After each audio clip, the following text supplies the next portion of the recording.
Hello बच्चों, कैसे हो आप? आई होप कि आप बहुत अच्छे होंगे और आपकी तैयारी भी बहुत अच्छी चल रही होगी। आज जो हम सीखने वाले हैं वो सीखने वाले हैं चार्ज के बारे में। यानी चार्ज क्या होता है, उसकी प्रॉपर्टी क्या क्या होती हैं, उसके बारे में हम आज जानेंगे।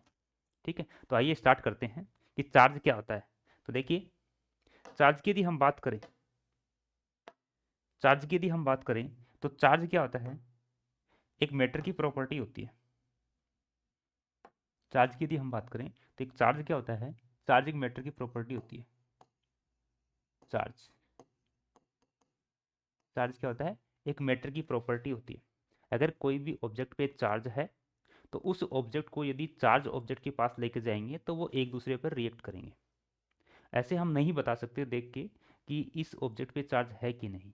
उसके बिहेव से देख के हम बताएंगे, यानी वो क्या, उसका एक गुण है। गुण का मतलब उसकी एक प्रॉपर्टी है। अगर वो सेम चार्ज के पास जा रहा है तो वो रिपल करेगा, और यदि वो अपोजिट चार्ज के पास जा रहा है तो वो क्या करेगा, उसको अट्रैक्ट करेगा। यानी उसके बिहेव को देख करके हम बता सकते हैं। इसलिए हम कहेंगे कि चार्ज क्या है, एक मैटर की प्रॉपर्टी है।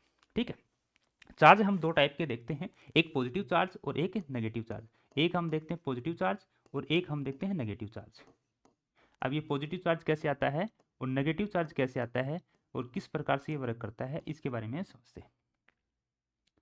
ठीक है, तो सबसे पहले देखिए, एक एग्जाम्पल से हम समझते हैं।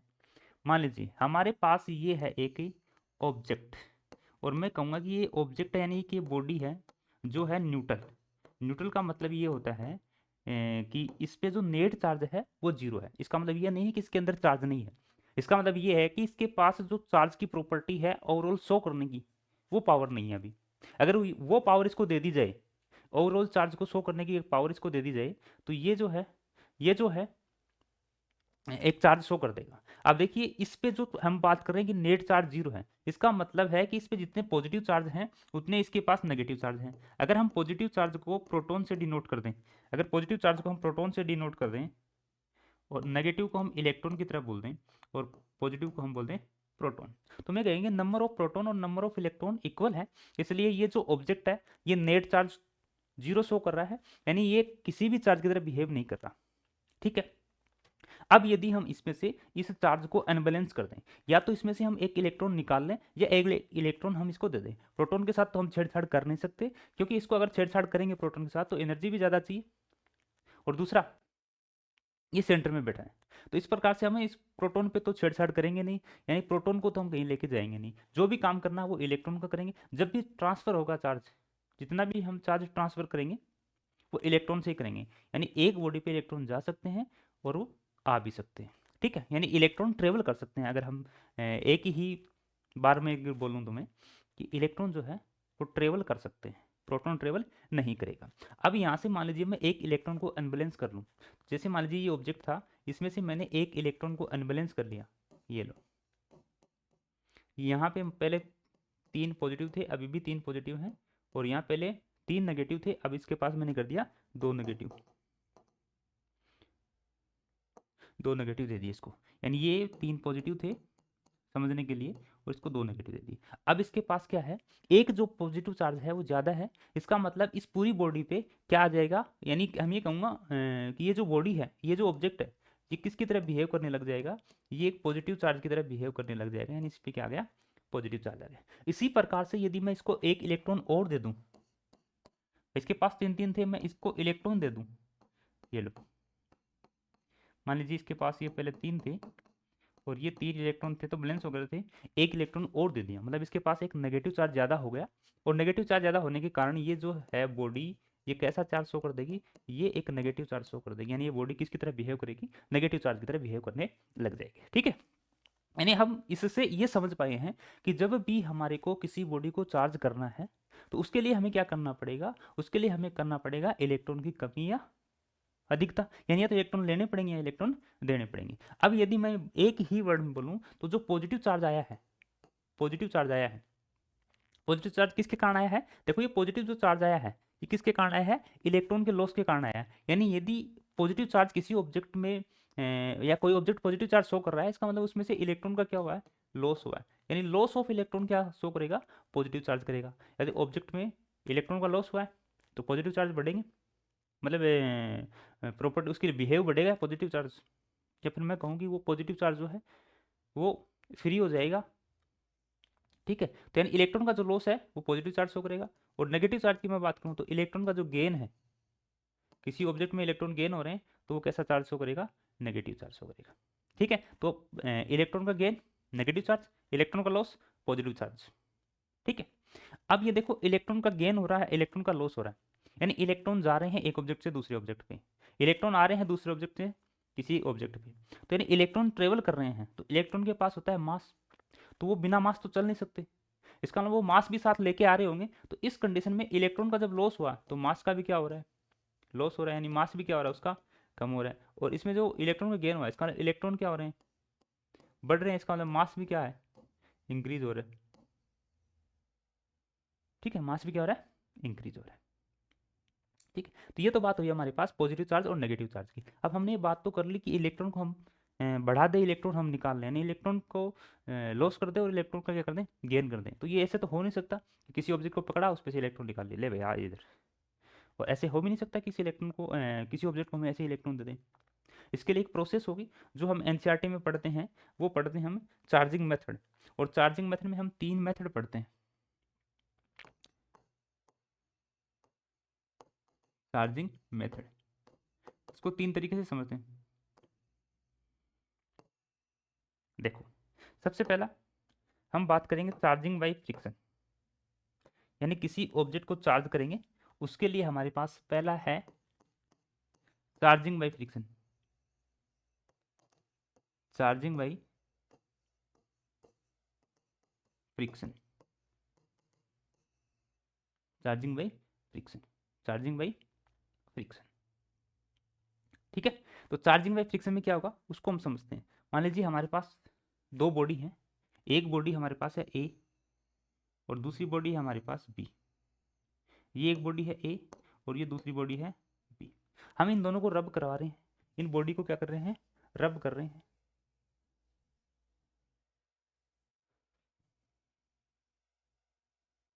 देखो, ये 2 बॉडी हैं अपने पास, एक बॉडी को मैंने ले लिया ये और दूसरी बॉडी को ले लिया मैंने ये 2 बॉडी अपने पास ए और बी, इसको हम आपस में रब कर रहे हैं, या फिर मैं कहूँ कि सरफेस कांटेक्ट में आने के बाद इसको रब कर रहे हैं। तो इसके सरफेस के बीच में फ्रिक्शन फोर्स जनरेट हो रहा है, और फ्रिक्शन फोर्स के कारण इनका जब हम रब करते हैं इनको, तो इनके बीच में क्या जनरेट होता है, हीट जनरेट होती है। इनके बीच में क्या होगी, हीट जनरेट होगी, इसके बीच में हीट जनरेट होगी। और ये हीट क्या होती है, एनर्जी होती है, एनर्जी होती है। जब ये हीट एनर्जी है, तो हमने पढ़ा है कि जब किसी भी इलेक्ट्रॉन को एनर्जी मिलेगी तो वो वाइब्रेशन शुरू कर देगा, यानी वो वाइब्रेट होने लग जाएगा। जैसे ही हम इसको रब कर रहे हैं हीट जनरेट हो रही है, यानी एनर्जी मिलेगी। एनर्जी लेंगे, इन दोनों ऑब्जेक्ट के इलेक्ट्रॉन लेंगे, मतलब इस ऑब्जेक्ट के इलेक्ट्रॉन भी इस एनर्जी को लेंगे और इस वाले ऑब्जेक्ट के जो इलेक्ट्रॉन है वो भी इस एनर्जी को लेंगे। पहले किसके इलेक्ट्रॉन फ्री होंगे, तो हम पढ़ते हैं एक वर्क फंक्शन नाम से, वर्क फंक्शन पढ़ते हैं हम, वर्क फंक्शन। और ये वर्क फंक्शन क्या होता है, वर्क फंक्शन होता है वो मिनिमम एनर्जी, वो मिनिमम एनर्जी जो किसी इलेक्ट्रॉन को फ्री करने के लिए ज़रूरत होती है, यानी वो मिनिमम एनर्जी जो किसी भी इलेक्ट्रॉन को फ्री करने के लिए ज़रूरी है अपने को, उस एनर्जी को हम बोलते हैं वर्क फंक्शन, यानी मिनिमम एनर्जी है। अब देखो इसमें वर्क फंक्शन पे डिपेंड करेगा, अगर ए ऑब्जेक्ट का वर्क फंक्शन कम है तो ये पहले ए ऑब्जेक्ट के इलेक्ट्रॉन फ्री होंगे, अगर बी ऑब्जेक्ट का वर्क फंक्शन कम है तो पहले बी के इलेक्ट्रॉन फ्री होंगे। हमने अज्यूम कर लिया कि इसका जो वर्क फंक्शन है फाई ए, और इसका जो वर्क फंक्शन है उसको ले लिया मैंने फाइव बी, वर्क फंक्शन को लिखते हैं फाइव से। और हमने ये भी अज्यूम कर लिया सीखने के लिए कि फाइव ए जो है वो बड़ा है फाइव बी से, इसका मतलब बी के इलेक्ट्रॉन पहले फ्री होंगे, बी के इलेक्ट्रॉन पहले फ्री होंगे क्योंकि वर्क फंक्शन क्या है, कम है, तो बी के इलेक्ट्रॉन पहले फ्री होंगे। इसका मतलब बी से इलेक्ट्रॉन किधर आ रहे हैं, ए की तरफ आ रहे हैं, बी से इलेक्ट्रॉन किधर आ रहे हैं, ए की तरफ आ रहे हैं। और बी में इलेक्ट्रॉन की क्या होगी, इसका मतलब कमी होगी, बी में इलेक्ट्रॉन की क्या होगी, कमी होगी, मतलब उसमें लॉस हो गया, बी में लॉस हो गया इलेक्ट्रॉन का, तो इस पर कौन सा चार्ज आएगा, पॉजिटिव चार्ज आएगा। कौन सा चार्ज आएगा इस पर, पॉजिटिव चार्ज आएगा, यानी इसमें पॉजिटिव चार्ज आया, इलेक्ट्रॉन का लॉस हुआ है, तो मास का भी क्या हो रहा है, लॉस हो रहा है, मास का भी क्या हो रहा है, लॉस हो रहा है, यानी मास भी क्या हो रहा है, डिक्रीज हो रहा है। इसी प्रकार ए पे इलेक्ट्रॉन आए हैं, तो ए पे कौन सा चार्ज आ जाएगा, ए पे जो चार्ज आएगा वो आएगा अपने पास नेगेटिव चार्ज। इसका मतलब इलेक्ट्रॉन क्या हुए हैं, गेन हुए हैं, इलेक्ट्रॉन क्या हुए हैं इस पे, गेन हुए हैं, यानी इलेक्ट्रॉन इस पे आए हैं, तो मास भी क्या हुआ है, गेन हुआ है, यानी मास भी क्या होगा इसका, इंक्रीज होगा, मास भी क्या होगा इसका, इंक्रीज होगा। ठीक है, जितना पॉजिटिव चार्ज इस पे आया है उतना नेगेटिव चार्ज इस पे आया है, यानी एक दूसरे पे सेम सेम मैग्नीट्यूड के चार्ज आए हैं, ऑपोजिट नेचर के। ठीक है, अब आगे अगर हम देखें, ये तो बात होगी हमारे पास चार्जिंग बाई फ्रिक्शन, यानी फ्रिक्शन से हम किसी ऑब्जेक्ट को कैसे चार्ज करेंगे। अगला जो है अपना, वो हम लेके चलते हैं charging by conduction, charging by conduction,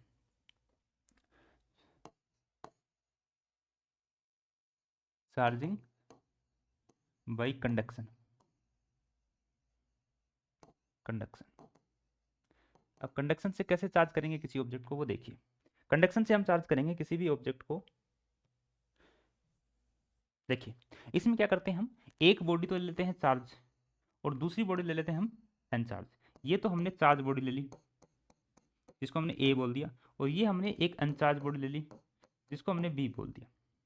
एक चार्ज बॉडी है अपने पास और एक अनचार्ज बॉडी है, यानी इसको मैंने पॉजिटिव चार्ज से चार्ज कर लिया, या फिर मैं बोलूँ कि इस पे पॉजिटिव चार्ज है, ये बॉडी पॉजिटिव चार्ज है, एक तो ये ले ली और एक अनचार्ज ले ली। अनचार्ज का मतलब है कि उसमें चार्ज जो है वो बैलेंस हो रखा है।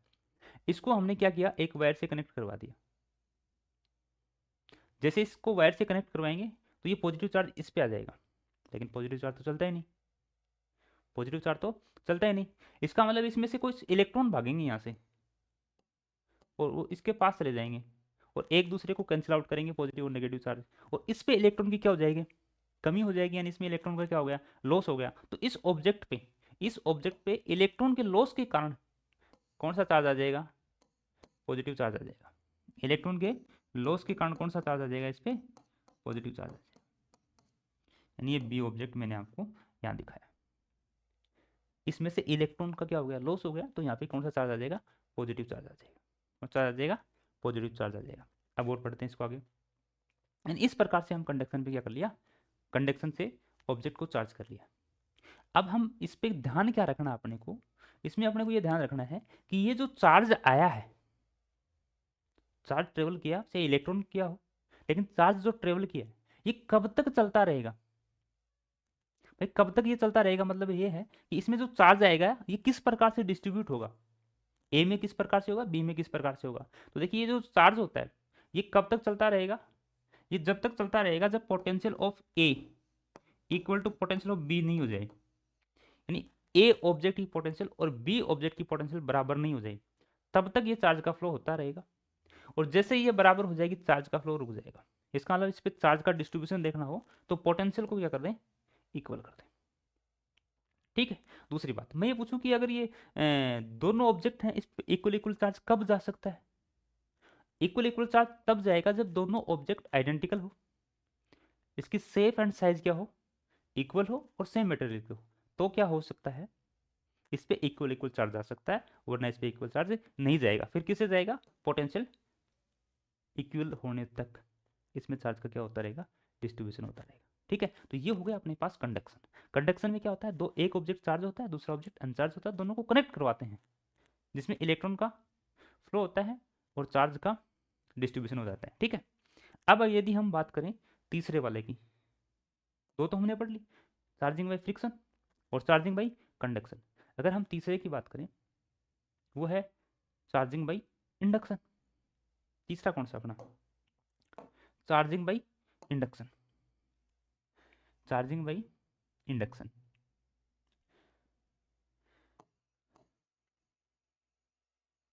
Charging by induction, charging by induction, यानी इंडक्शन से कैसे चार्ज करते हैं वो है चार्जिंग बाई इंडक्शन। देखिए चार्जिंग बाई इंडक्शन का मतलब क्या है वो समझते हैं। देखो सबसे पहले हम एक न्यूट्रल बॉडी लेंगे, मतलब अनचार्ज बॉडी लेंगे, ये हमने एक बॉडी ले ली अनचार्ज, ये अपने पास एक अनचार्ज बॉडी है। अब हमें डिसाइड करना है कि इस बॉडी को हमें, इस ऑब्जेक्ट को हमें कौन से चार्ज से चार्ज करना है, पॉजिटिव चार्ज से या नेगेटिव चार्ज से। तो मैं डिसाइड किया कि इस ऑब्जेक्ट को मैं नेगेटिव चार्ज करूंगा। जैसे ही मैंने डिसाइड किया नेगेटिव चार्ज करूंगा, मैं जो भी चार्ज मैं डिसाइड कर रहा हूँ उसके ऑपोजिट चार्ज का कोई ऑब्जेक्ट इसके पास लेके आना है, पास लेके आना, टच नहीं करवाना है, केवल और केवल पास लेके आना है। ये लेके आ गया अपन इसके पास। इस बॉडी में तो दोनों ही चार्ज बैठे हैं भाई, नेचर से तो ये क्या न्यूट्रल है, लेकिन इसमें तो दोनों ही चार्ज है, प्रोटॉन और इलेक्ट्रॉन दोनों क्या है, इक्वल वैल्यू में है, या number of proton number of electron क्या है, इक्वल है। अब देखो अगर ये इक्वल है तो यहाँ से ये पॉजिटिव चार्ज किसको अट्रैक्ट करेगा, नेगेटिव को, यानी ये पॉजिटिव चार्ज क्या कर लेगा, इधर वाले नेगेटिव चार्ज को अट्रैक्ट करेगा, यानी ये नेगेटिव चार्ज इधर आ जाएगा ऐसे, और पॉजिटिव चार्ज क्या करेगा, रिपल करेगा, तो पॉजिटिव चार्ज इधर आ जाएगा। बस इसको रास्ता मिल जाए, पॉजिटिव चार्ज यहाँ से भाग जाएगा। अब मैं कहूँ कि अगर दो चार्ज अपने को सेपरेट सेपरेट मिल गए, तो यदि हम एक चार्ज को बाहर निकाल ले तो बचा हुआ चार्ज शो कर देगी बॉडी। अब किस चार्ज को बाहर निकालें, देखो इस नेगेटिव चार्ज को भी बाहर निकाल सकते हैं, पॉजिटिव को भी निकाल सकते हैं। अब नेगेटिव चार्ज को अगर बाहर निकालना है तो हमें ज़्यादा एनर्जी की जरूरत है। क्यों, क्योंकि इसको ये भी अट्रैक्ट कर रहा है, इसको ये भी अट्रैक्ट करना है, तो इतनी मूर्खता तो हम दिखाएंगे नहीं कि बहुत ज़्यादा एनर्जी हम खर्च करें नेगेटिव चार्ज के निकाल करके। हम क्या करेंगे, पॉजिटिव चार्ज पहले से रिपल्सन में बैठा है आराम से, इसको तो बस एक बार कोई रास्ता मिल जाए, कोई बॉडी कनेक्ट हो जाए इससे, ये भाग जाएगा। अब इसको भगाने का तरीका क्या है, या तो कोई बॉडी लेके आओ अनचार्ज, इससे टच करवाओ, या फिर दूसरा तरीका अपने पास है कि अर्थिंग कर दो इसकी, अर्थिंग का मतलब अर्थ से कॉन्टेक्ट करवा दो इसका। ये लो, ये बॉडी है, इसको हम अर्थ से कॉन्टेक्ट करवा देते हैं। हाँ, ये बॉडी है, अभी इधर नेगेटिव चार्ज था, इधर पॉजिटिव चार्ज था, और यहाँ ऑब्जेक्ट से अभी भी हमने पकड़ रखा है यानी पॉजिटिव चार्ज। ठीक है, अब जैसे इस बॉडी को हम यहाँ कनेक्ट करवाएंगे अर्थिंग, अर्थ से हमने कनेक्ट करवा दिया, तो ये नेगेटिव पॉजिटिव चार्ज पूरा किस में चला जाएगा, अर्थ में, लेकिन ऐसा नहीं होता। अर्थ से इलेक्ट्रॉन भागेंगे, इधर से इलेक्ट्रॉन भागेंगे और वो यहाँ आ जाएंगे, और इस पॉजिटिव चार्ज को क्या कर देंगे, कैंसिल कर देंगे, पॉजिटिव चार्ज को क्या कर देंगे, कैंसिल कर देंगे। इसका मतलब आगे वाले जो हम लिखना चाहिए स्टेप, तो इसमें क्या हो जाएगा, ये जो नेगेटिव चार्ज है ये बचेगा इस बॉडी में, ये लो। इसको सेपरेट कर देंगे भाई, ये पॉजिटिव चार्ज तो चला गया, बचा कौन, नेगेटिव चार्ज। जैसे इसको ऑब्जेक्ट को हम सेपरेट करेंगे तो रिपल्सन के कारण पूरी बॉडी में फैल जाएगा, यानी इस प्रकार से चार्ज का क्या हो जाएगा, डिस्ट्रीब्यूशन हो जाएगा। तो ये जो कंडक्शन से चार्ज है इसमें बॉडी से टच नहीं करवाते, इंडक्शन से जो चार्ज है इसमें बॉडी से टच नहीं करवाते, केवल उसके पास लेके आते हैं, और जिससे अट्रैक्शन के कारण जो अपने पास चार्ज बैठे थे, है ना, जो चार्ज इक्वल इक्वल वैल्यू में बैठे थे, वो क्या होते हैं, पोलराइज होते हैं, और वहाँ से फिर हम क्या करते हैं कि एक चार्ज को बाहर निकाल लेते हैं, और जो बचा हुआ चार्ज है वो बॉडी शो कर देती है, उससे वो चार्ज हो गया।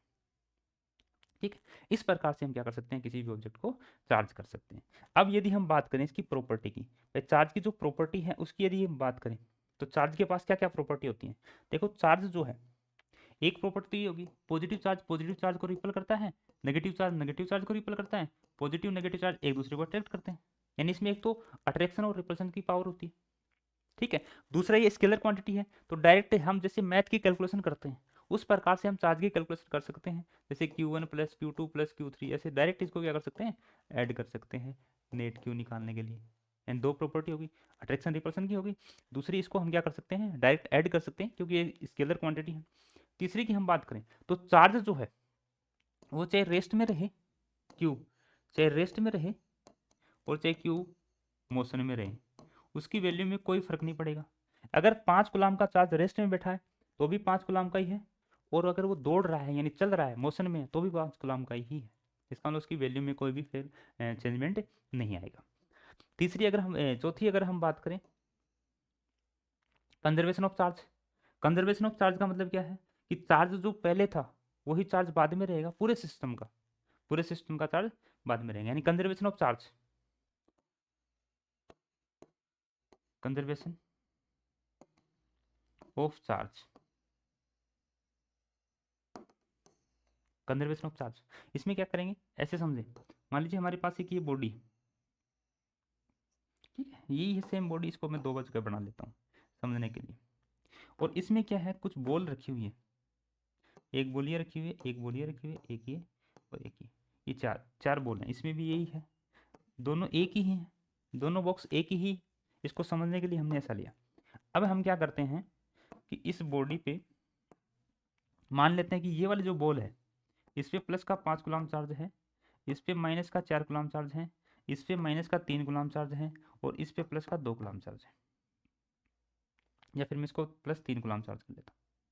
तो ओवरऑल यदि हम देखें इस बॉडी पे नेट जो चार्ज है वो कितना आ रहा है अपने पास, प्लस का 5, माइनस का 4, माइनस का 3 और प्लस का 3, यानी ये वैल्यू जो निकल के आ रही है वो आ रही है 1 कूलम। क्या आ रही है अपने पास 1 कूलम।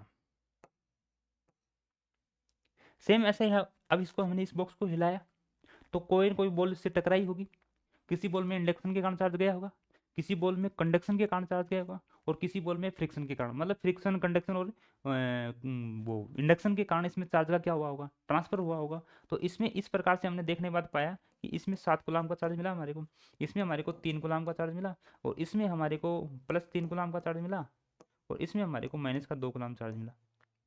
यानी बॉडी पे क्या हो गया, चार्ज का चेंजमेंट हो गया। और ओवरऑल यदि हमने देखा क्यू की वैल्यू तो हमारे को मिली 1 कूलम। इसका मतलब इस पूरे सिस्टम का जो चार्ज था पहले भी 1 कूलम था, बाद में भी 1 कूलम है। प्रोसेस से जो भी हुई होगी, चार्ज का ट्रांसफर हुआ होगा, उसके बाद भी इस पूरे सिस्टम का चार्ज क्या है, सेम है। तो ये हो गया अपने पास कंजर्वेशन ऑफ चार्ज। और एक और है अपने पास इसकी प्रॉपर्टी, वो है quantization of charge. Quantization of charge,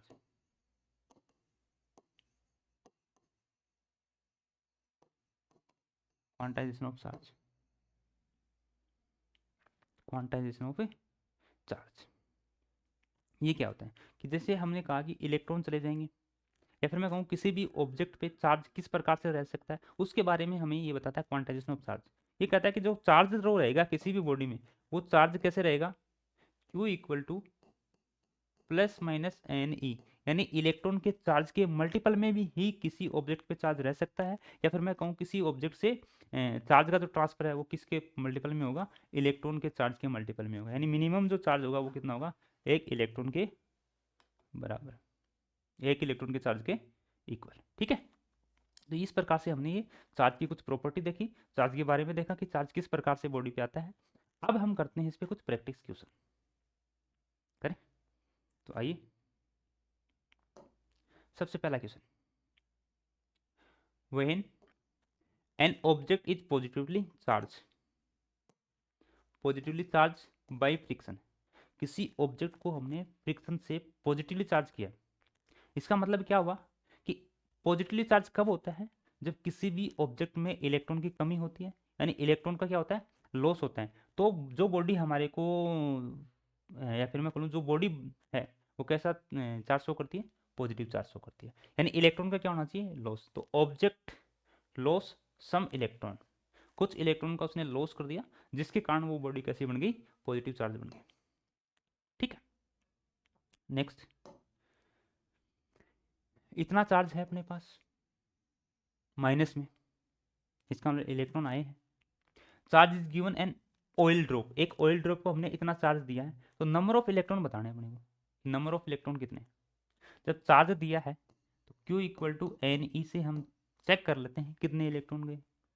अब ये पता है अपने को चार्ज की वैल्यू है 6.4 10 की power minus 17 equal to n into 1.6 10 की पावर माइनस 19। ठीक है। अगर इसको हम काटें, यदि इसको हम काटें तो ये देखो 1.4 1.6 6.4, ये 4 टाइम कट गया। ये देखो 19, ये माइनस का 17, तो ये कितना हो गया 10 की पावर माइनस 2, 10 की पावर माइनस 2। अब यदि हम देखें इसमें तो इधर से n की, ये तो बच गया 4, इधर बच गया 10 की पावर माइनस 2 और इक्वल टू n, यानी n की वैल्यू अपने पास आ गई 400। यानी 400 इलेक्ट्रॉन क्या हुआ है, ट्रांसफर हुआ है। 400 इलेक्ट्रॉन का क्या हुआ है, ट्रांसफर हुआ है। ठीक है। यानी इसमें क्या आ गया अपने पास 400 इलेक्ट्रॉन। नंबर ऑफ इलेक्ट्रॉन कितने हैं, 400। आगे देखो, how many electron should be removed from an object to gain इतना चार्ज। एक ऑब्जेक्ट है वो कितने इलेक्ट्रॉन को रिमूव कर रहा है फ्रॉम इतना चार्ज लेने के लिए, 1 मल्टीप्लाई 10⁻⁷ कूलाम चार्ज लेने के लिए कितने इलेक्ट्रॉन को वो क्या कर रहा है, रिमूव कर रहा है। देखो चार्ज हमें देखना है तो Q equal to plus minus n e, Q equal to plus minus n e. तो Q की जो वैल्यू है वो हम निकाल Q की वैल्यू अपने को गिवन है 1 multiply 10⁻⁷ equal to n multiply electron कितना होता है 1.6 मल्टीप्लाई 10⁻⁻19 कूलाम का चार्ज होता है इलेक्ट्रॉन पे। यदि इसको हम सोल्व करें तो 1/1.6 मल्टीप्लाई 10⁻⁻19 और ये 10⁻⁷ इक्वल टू एन। यहाँ से इसको अगर हम सोल्व करें तो ये आ जाएगा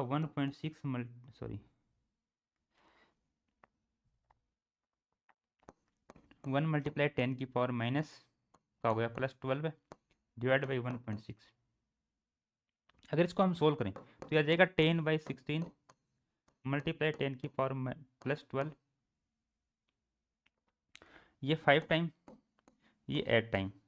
अगर मैं इसे एक जीरो लेके ऐसे लिख दूँ 50/8 मल्टीप्लाई 10⁻⁻+11। तो देखो पावर किस किस में 11 है, इसमें भी 11 नहीं है, एक में है 11। अब इसकी वैल्यू और देख लो, 8 6 जा 48 मतलब 6.25 मल्टीप्लाई 10⁻11। ठीक है, नेक्स्ट करें। दो स्पेयर अपने पास, 2 sphere A and B, radius है उसकी 4 सेंटीमीटर और 6 centimetre, given charge of 80 coulomb और 40 microcoulomb respectively if these are joined by a conducting wire. यानी दोनों ऑब्जेक्ट को हमने ज्वाइंट कर दिया, इसका मतलब चार्ज का क्या होगा, फ्लो होगा, यानी चार्ज का ट्रांसफर होगा। यानी दो ऑब्जेक्ट अपने पास थे, एक ऑब्जेक्ट ये है ए, एक ऑब्जेक्ट ये है बी, और इन दोनों को हमने एक वायर से ऐड कर दिया, यानी वायर से इसको जोड़ दिया। इस वाले की रेडियस थी वो 4 सेंटीमीटर थी, इस वाले की जो रेडियस थी वो 6 सेंटीमीटर थी। ठीक है, पहले इस पे जो चार्ज था वो 80 यानी 80 माइक्रोकूलाम था, और इस पे जो चार्ज था वो कितना था 40 माइक्रोकूलाम। इस पे कितना था 40 माइक्रोकूलाम, इस पे 80 माइक्रोकूलाम, इस पे कितना था 40 माइक्रोकूलाम। ठीक है, अब इसमें ये चार्ज कब तक फ्लो होता रहेगा, तो अभी हमने इस पे पहले बात की थी कि ये चार्ज कब तक फ्लो होता रहेगा एक ऑब्जेक्ट से दूसरे ऑब्जेक्ट तक, जब तक इसकी पोटेंशियल बराबर ना हो जाए। यानी इसकी जो पोटेंशियल है वी ए वो बराबर हो जाएगी वी बी की, तो ये चार्ज चलना बंद कर देगा, चार्ज चलना क्या कर देगा, बंद कर देगा। याद कर इसकी मैं पोटेंशियल को बराबर करूं तो इसकी पोटेंशियल कितनी है, देखो के क्यू की वैल्यू 80/r मतलब 4 इक्वल टू के 40 थे अपॉन में 6। अगर इसको मैं काटूँ तो ये 2 टाइम, और अच्छा आपने ये भी देखना कि कौन से किसके ऊपर चार्ज चलेगा, तो जिसकी पोटेंशियल ज़्यादा थी उससे चार्ज चलेगा। तो पोटेंशियल किसकी ज़्यादा थी, जिसकी रेडियस कम थी, पोटेंशियल किसकी ज़्यादा थी, जिसकी रेडियस कम थी, रेडियस किसकी कम थी, ये वाली। तो इसका मतलब ए से तो बी की तरफ जाएगा चार्ज, ए से बी की तरफ जाएगा, कितना जाएगा वो भी अपने को देखना, ए से बी की तरफ कितना चार्ज मूवमेंट कर सकता है। तो हमने मान लिया कि यहाँ से कोई क्यू चार्ज है वो चला है और इस पे जाकर बैठ गया। अब इसकी पोटेंशियल करते हैं हम, देखो 80 minus Q divided by 4 equal to 40 multiply 40 plus Q, इधर से गया है तो उस पर चला गया प्लस क्यू बाई 6। ठीक है, यहाँ से क्यू की वैल्यू निकाल लेंगे, ये है 2 टाइम, ये है 3, ये लो 240 minus 3Q equal to 80 plus 2Q। तो यहाँ से कितना आ जाएगा, 80 इसमें से माइनस करेंगे तो 44 इसमें से लगेगा 160 इक्वल टू 5Q। अगर Q की वैल्यू हम निकालें तो यहाँ से Q की वैल्यू आ रही है अपने पास 160/5 32 माइक्रो कूलम चार्ज गया है। कहाँ से कहाँ? ए से बी की तरफ, ए से बी की तरफ। ऑब्जेक्ट ए से बी की तरफ गया है, ये 32 from A to B, from A to B. First option correct answer. आगे चलें, देखो अगला, एक conducting sphere of radius R है, कैरिंग ए चार्ज क्यू है, ज्वाइन कर रखा उसको अनचार्ज कंडक्टिंग स्फीयर से जिसकी रेडियस है 2r। Charge flow between them will be, charge flow between them, वो दो ऑब्जेक्ट हैं, एक चार्ज है दूसरा अनचार्ज है, एक की रेडियस r है दूसरे की रेडियस है 2r, एक पे चार्ज q है दूसरा अनचार्ज, दोनों को आपस में कनेक्ट करवाया, तो चार्ज का ट्रांसफर तो होगा। कब तक होगा? जब तक उसकी पोटेंशियल डिफरेंस बराबर हो जाए, या सॉरी पोटेंशियल डिफरेंस जीरो हो जाए, या दोनों की पोटेंशियल क्या हो जाए? इक्वल हो जाए। तो यहाँ से देखो, एक ऑब्जेक्ट ये ले लिया मैंने, दूसरा ये ले लिया, इसकी रेडियस थी r और इसकी रेडियस थी 2r, इस पे चार्ज बैठा है q, इस पे हमें बताना तो हमने मान लिया q डैश, इसको कनेक्ट करवा दिया हमने एक वायर से, ये लो। इसकी जो पोटेंशियल होगी वो कितनी होगी? के क्यू बाई आर। इसकी जो पोटेंशियल होगी वो कितनी होगी? के क्यू डैश बाई 2r। ये आर से आर कट गया, के से के कट गया, ठीक है। अच्छा, क्यू इसमें से वो भी तो रहेगा ना, इसमें से ट्रांसफर तो होगा, ये चार्ज जो हमने इस पे चार्ज लिया वो आएगा कहाँ से? इसी क्यू चार्ज में से तो आएगा, यानी क्यू माइनस क्यू, ये के बाई आर। इसमें से जो चार्ज जाएगा वही तो इसके पास आएगा, क्यों? तो इसके पास पहले से क्यू था, तो ये क्यू जाने के बाद कितना बचा इसके पास, वो भी अपने को देखना है। इक्वल टू के क्यू बाई 2r। अब देखो आर से आर कट जाएगा, आर से आर कटा, के से के कट गया, यहाँ से क्यू माइनस क्यू और इंटू 2 इक्वल टू क्यू, ठीक है। यहाँ से अगर हम देखूँ तो 2q minus 2q equal to Q, यानी ये जो वैल्यू आई है कितनी आई अपने पास? 2q equal to 3q। यहाँ से q की वैल्यू कितनी आ गई? 2q/3। q की वैल्यू कितनी आ गई? 2q/3, यानी इस ऑब्जेक्ट से इस ऑब्जेक्ट पे कितना चार्ज ट्रेवल कर जाएगा? 2q/3, 2q/3, ठीक है। कर सकते हैं आराम से। चलो फिर और करते हैं। नेक्स्ट क्वेश्चन, when 10 की power 19 electron are removed from a neutral metal plate, neutral metal की एक प्लेट थी, उससे इतने इलेक्ट्रॉन क्या हो गए? रिमूव हो गए। तो इलेक्ट्रिक चार्ज पूछा है अपने को, पॉजिटिव चार्ज आएगा, इलेक्ट्रॉन गए हैं मतलब इलेक्ट्रॉन का लॉस हुआ है, तो पॉजिटिव चार्ज आएगा। कितना आएगा? Q equal to plus minus n e. Q की वैल्यू अपने के पास है नहीं, निकालेंगे। एन की वैल्यू 10 की पावर 19 मल्टीप्लाई इलेक्ट्रॉन 1.6 मल्टीप्लाई 10 की पावर -19, ये प्लस और -19 तो कट गए, यानी हमारे पास क्यू की वैल्यू क्या आ गई? 1.6 coulomb, 1.6 coulomb, 1.6 coulomb.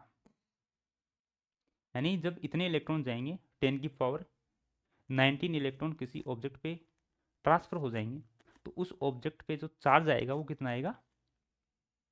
1.6 coulomb.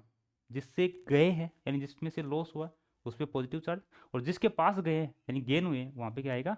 Negative charge. Clear? Next, the bob of simple pendulum is charged and displaced, अच्छा, वर्टिकली मीन पोजीशन, मतलब ऐसे ऐसे इसको क्या करवा रहे हैं? मीन पोजीशन पे मोशन करवा रहे हैं, ठीक है। Release then it produce, charge object है, वर्टिकली इसको क्या करवा रहे हैं? एस एच एम मान लो, एस एच एम तो क्या बोलेंगे? ऊपर से ऊपर लेके जा रहे हैं और फिर उसको छोड़ रहे हैं ऊपर से। तो इसमें चलता हुआ चार्ज क्या, रुका हुआ चार्ज क्या, और फिर क्या क्या जनरेट कर सकता है? ऊपर से इसको छोड़ा गया, मतलब चार्ज है तो इलेक्ट्रिक फील्ड तो पक्का, चार्ज है तो इलेक्ट्रिक फील्ड तो पक्का, उसमें तो कोई दो राय नहीं है। अगर चल रहा है तो इलेक्ट्रिक फील्ड के साथ साथ मैग्नेटिक फील्ड भी पक्का, यानी दो ऑप्शन ये दोनों ठीक लग रहे हैं। अगर ये फ्री फॉल कर रहा है तो इसका मतलब एक्सेलरेशन है इसके पास, और जब एक्सेलरेटेड है ऑब्जेक्ट वो चार्ज है, तो इलेक्ट्रिक फील्ड मैग्नेटिक फील्ड के साथ साथ इलेक्ट्रोमैग्नेटिक वेव भी जनरेट करता है, इलेक्ट्रोमैग्नेटिक वेव भी जनरेट करता है। ठीक है, अगर वो एक्सेलरेटेड है तो इलेक्ट्रिक फील्ड तो करेगा क्योंकि चार्ज है, मैग्नेटिक फील्ड करेगा क्योंकि वो चल रहा है, और इलेक्ट्रोमैग्नेटिक फील्ड भी करेगा जनरेट, क्यों? क्योंकि वो एक्सेलरेटेड है, उसके पास एक्सेलरेशन है।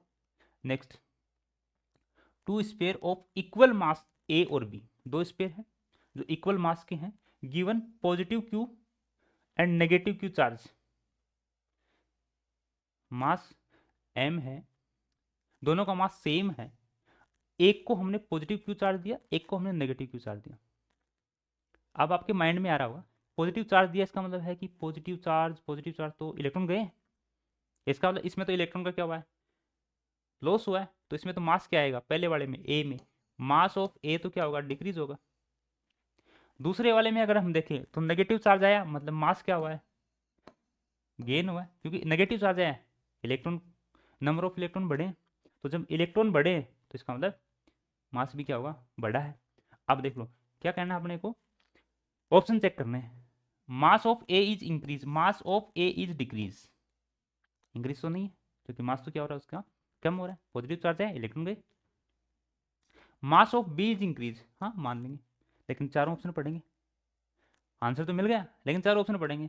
मास ऑफ ए रिमेन कांस्टेंट तो होगा ही नहीं, mass of B is decrease, इसका ऑप्शन कौन सा अपना सही है, दूसरा। जब थ्योरेटिकल क्वेश्चन हो तो उसमें चारों ऑप्शन पढ़ना कंपलसरी है, पढ़ना ही चाहिए, आपके स्वास्थ्य के लिए ठीक होगा। ठीक है, तो चारों ही ऑप्शन हमें पढ़ना है और उसमें से एक चूज करना है, सबसे बेस्ट वाला। Out of the following option, sorry, following position, which one can be use to produce a propagate electromagnetic wave, electromagnetic wave कैसे प्रोड्यूस होगी, अभी हमने बात की थी, जब एक्सेलरेशन होगा तो प्रोड्यूस होगी, चार्ज तो होना ही चाहिए, लेकिन जब एक्सेलरेटेड होगा तो प्रोड्यूस होगी, ये तो अभी बात की थी पिछले वाले में। देखो 10 की power 12 alpha particle per second fall on the neutral body या neutral sphere, calculate time which is the sphere get charge 2 microcoulomb, हमें वो टाइम बताना है कि एक सेकेंड में 10 की पावर 12 अल्फा पार्टिकल ट्रेवल कर रहे हैं, तो कितने टाइम में हम मेरे को मिलेगा 2 माइक्रोकुलम का चार्ज। तो देखो सबसे पहले तो ये बात कर लेते हैं कि इस पे चार्ज है कितना, क्योंकि तो 10 की पावर 12 अल्फा पार्टिकल है, तो पहले ये देख लेते हैं इस पे चार्ज है कितना, एक सेकंड में चार्ज जा कितना रहा है, और अगर वो चार्ज हमें मिल जाए कि एक सेकंड में कितना चार्ज जा रहा है, तो उससे हम ये निकाल सकते हैं कि 2 माइक्रोकुलम का चार्ज आने में कितना टाइम हमारे को लगेगा या कितना टाइम इसको जाने में लगेगा। आइए देखते हैं, यहाँ से इलेक्ट्रॉन के वैल्यू से हम वो सॉरी अल्फा पार्टिकल से हम चार्ज निकालते हैं, तो देखिए एक अल्फा पार्टिकल पे 2 मल्टीप्लाई इलेक्ट्रॉन के चार्ज के बराबर चार्ज होता है, यानी ये कहूँगा कि इलेक्ट्रॉन पे जितना चार्ज होता है उसका डबल चार्ज है एक पार्टिकल पे होता है अल्फा पार्टिकल पे, और ये है कितने टोटल 10 की पावर 12 पार्टिकल है। तो यहाँ से इसको अगर हम सोल्व करें तो 3.2 मल्टीप्लाई 10 की पावर -7, इतना चार्ज एक सेकेंड में जा रहा है, इतना चार्ज जो है वो एक सेकेंड में जा रहा है। तो इतना चार्ज जाने में कितना टाइम लगेगा, तो देखो एन टाइम मैं मान लेता हूँ, और एक सेकेंड में इतना चार्ज जा रहा है, तो ये लो इक्वल टू 2 माइक्रोकुलम चार्ज को भेजना हमारे को, ये लो 10 की 6, ये से कट गया।